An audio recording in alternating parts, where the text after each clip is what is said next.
Falten poques hores perquè l'Atlètic Balears disputi el partit d'anada de la darrera eliminatòria del play-off per pujar a segona divisió contra el Mirandés.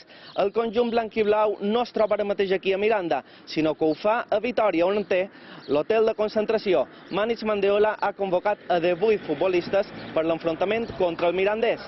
Ha deixat a Palma els lesionats Quique López i Rubén González, que ha estat baixa de darrera hora per unes molèsties. Tampoc ha entrat a la convocatòria Odi Alfa.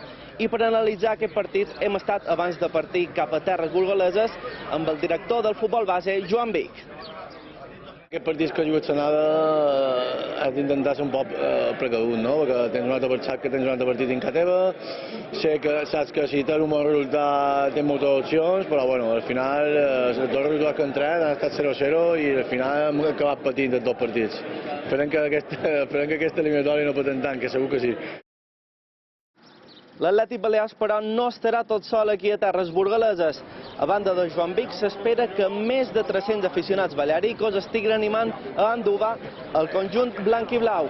Avui de matí, des de ben prest, des de les 5:30 del dematí, hi ha hagut un vol amb 200 aficionats de Palma direcció a Bilbao. Hem estat amb ells. L'afició blanc i blava és optimista. Això sí, esperen treure un bon resultat pel partit de tornada del proper cap de setmana a Sant Malferit.